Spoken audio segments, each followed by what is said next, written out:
Hi, I'm Tasniya. I'm 23 years old and I graduated from college in 2012. And a month after that, I got married.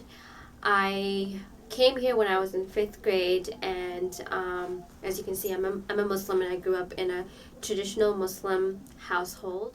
Growing up in a Muslim household, things like intercourse or menses were never spoken about. So when I first had my period, I actually thought I had cancer. So it was a traumatic experience because I didn't know what was happening to me. Like all of a sudden, I started leaking with all this blood. And I didn't tell my mom about it because I was afraid to. Like, I was like, I didn't want them to worry. But then my mom saw me leaking, and, she knew I had my period. She gave me a pad, but, it was never explained to me, okay, why is this happening? And I grew up thinking that, things like menses was a very dirty thing. It was like I was ashamed to tell, like, people that I had my period. And I remember going to school, like, one of the things that my family would tell me was, like, make sure, you don't sit on the ground too much because, if your pad leaks, then there's going to be, like, a stain and people are going to see. So it's almost like a hush-hush kind of thing. Like, you don't talk about it. Like, you don't want people to know that, you have your period. And then, growing up as a child and through middle school and high school, I was also very insecure about my body, about the way I looked, and about just everything in general about me. And I believe, like, these were the things that kind of was a contributing factor to me possibly having vaginismus. Especially in, like, South Asian Muslim cultures, the definition of a good girl is, someone who, wears, like, a hijab, or who's conservative, who's never had a relationship with a boy in the past, who's a virgin. And it's very important to maintain that image of a good girl because it's almost like your family honor depends on it. So, like, it's sad because, like, when a girl, is seen with a guy or does something, like, it's like the honor of that, her entire family rests on her shoulder. But when it comes to a guy, it's not the same thing. Like, a guy can do things and get away with it. And, like, those kind of things always conflicted me and bothered me because in my mind, I was like, a guy and a girl were equal. So why is it that the burden of being a good girl, the burden of, like, carrying the honor of the family, why does it rest solely on the girls? So I recognized that I had vaginismus. Well, I recognized that something was wrong with me when I got married. I couldn't consummate my marriage. At first, I thought that maybe, every girl goes through this because, like, both of my husband and I were virgins. So we're like, oh, like, it's normal. But then we realized that something was wrong because, like, days turned into weeks, weeks turned into months, and we weren't getting anywhere. And, this might sound cliche, but, my husband always felt like, it was like he was hitting a brick wall. So we reached out to people in the community. Like, we went to an imam who's, like, basically the leader of, like, a mosque. And I told him what was going on.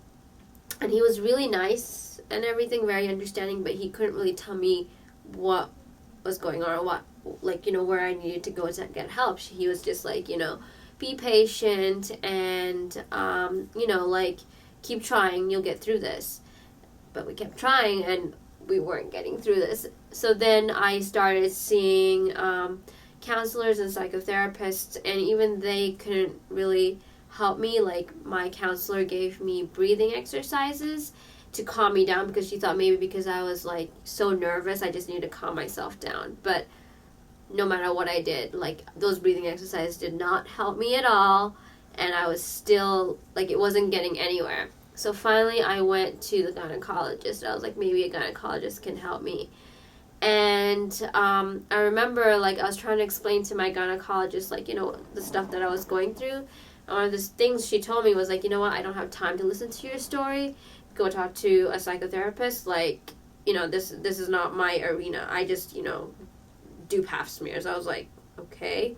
That kind of like threw me off. So when she put her small finger inside me, it hurt so much that I started crying.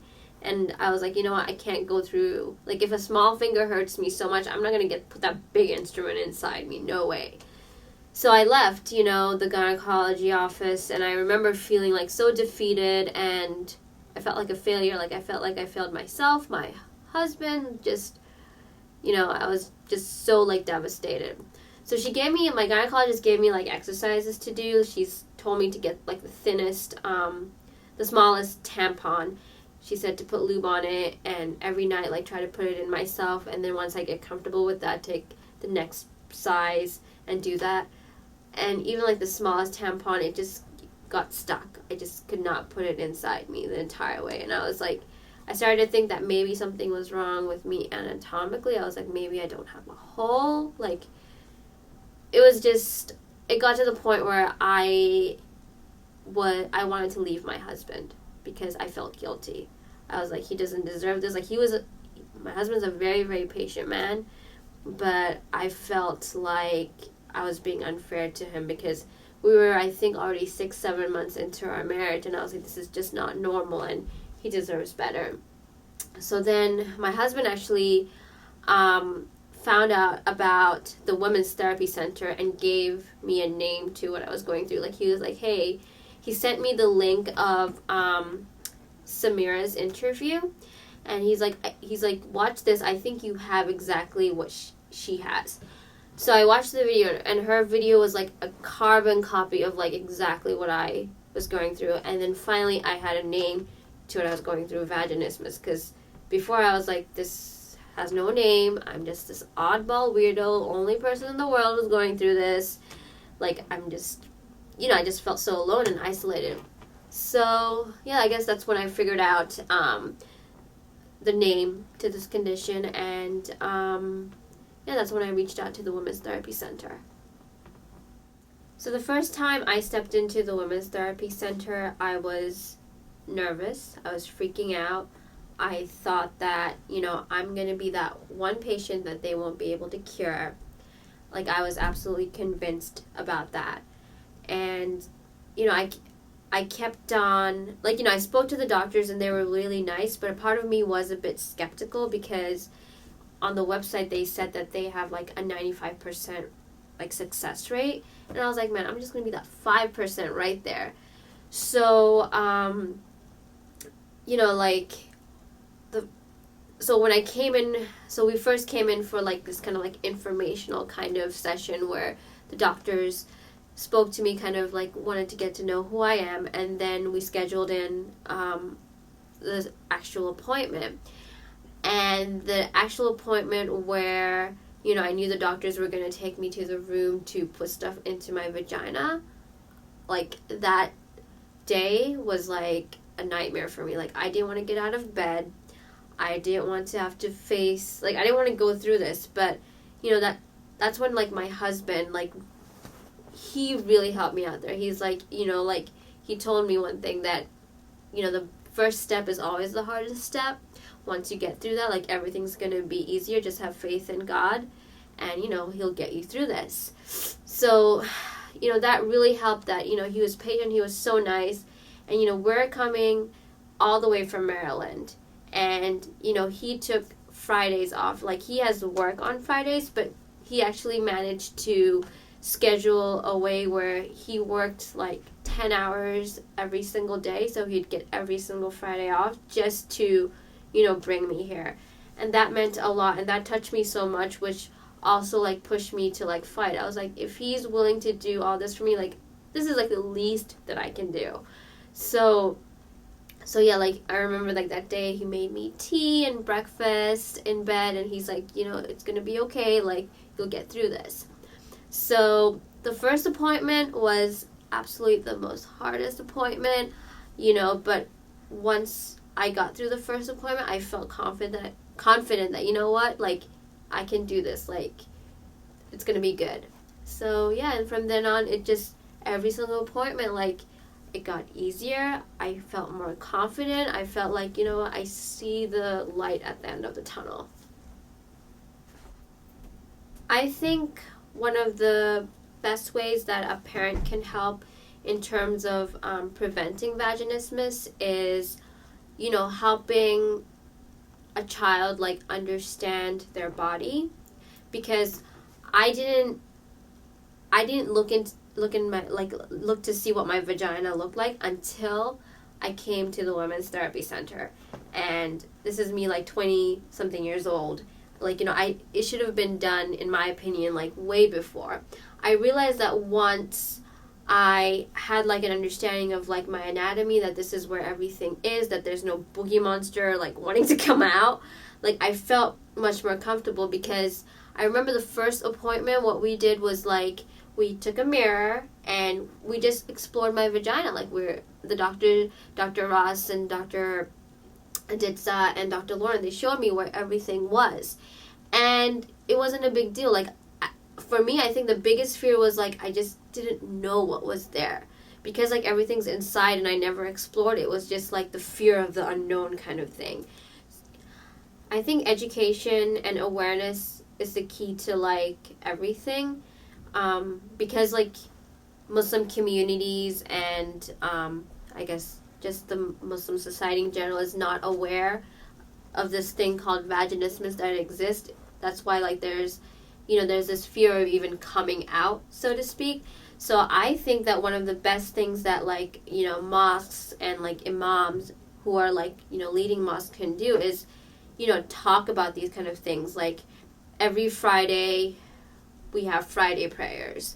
And before Friday prayers start, the imam, like, kind of gives, like, a lecture, which is called a khutbah, where he talks about, like, just, a religious topic or something related to Islam and society.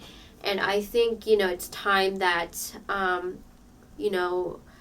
I think imams start talking about taboo topics like vaginismus, so, the community is aware, because that's, like, one of the few times that you can get so many Muslim people together in one place that you can touch a really large audience.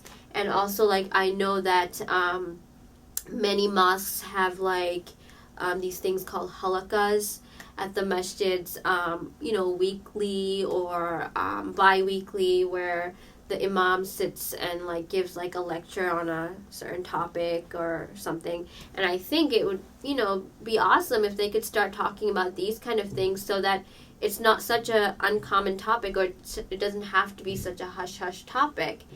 And, it would be a good way to also, like, reach out to the youth, the parents of youth, and let them know that, hey, there's something called vaginismus that exists. If you know of anyone, or if you know your children are going through this, then don't be alarmed, because, there's help out there, and it's not something to be ashamed of, and it's not something where you need to, because I felt afraid, bringing my concerns or bringing my vaginismus to the community, because I thought this was such a weird thing. But it doesn't need to be a weird thing if we just talk about it. That's what I think. And one of the things that really bothered me was, like, as soon as I got married, like, people in the community, the number one question that they ask is, like, when are you going to have kids? And that, being, like, a vaginismus patient, that always threw me off, because I knew that, like, I can't even have intercourse, but I couldn't tell them. So I remember every single time, like, I went to the mosque or something, and, like, a lady in the community would approach me and be like, oh, you've been married for 2-3 months, so when are you thinking about having kids?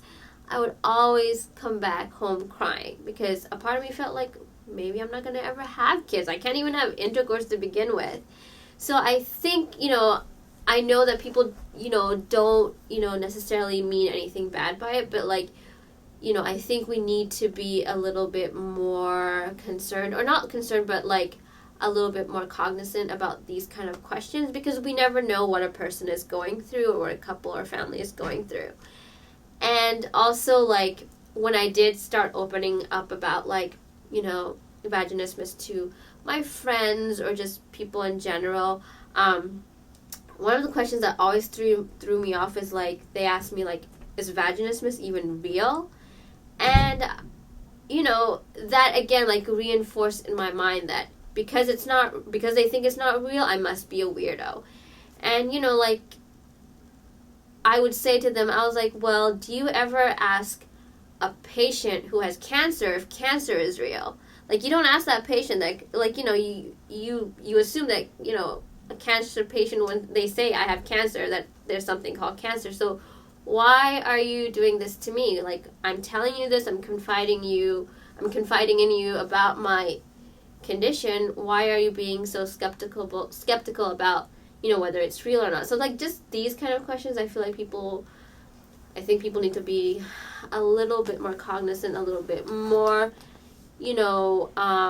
careful about just the way they show their concern. Number one thing, again, is creating awareness. And sadly, it's like the people who step up to create the awareness, like, they need to kind of have that, like, I want to say, like, thick skin, because they're going to hear questions like this. But I think once it becomes, like, people start talking about it, like, that's when, like, people start kind of, like, decrease asking those kind of, like, ridiculous questions. I believe in full recovery of vaginismus. Like, I'm cured 100%, and it's the best feeling in the world, because you start off by thinking that I'm not going to be cured, to, like, someone who feels like they can take on the world now. And that's exactly how I feel. So absolutely, like, I think that I know vaginismus can be cured by, coming here to the Women's Therapy Center. But even then, besides that, for those, who practice a faith or a religion, I would say, like, have faith, keep doing your prayers, keep, asking, God, Allah, Jesus, whoever you believe in, keep asking, the person that you believe in to guide you, to help you. And, and something will come through. Like, never give up hope, never give up faith. And, just through this whole experience, what I learned is to be patient with myself, because I'm a very impatient person. Very impatient. But having vaginismus, like, showed me that, like, I deserve to show patience to myself. Like, I'm patient with others. I need to be patient to myself too. So yeah, be patient with yourself. Be, patient with this entire thing, and, help will come, and you'll get through it.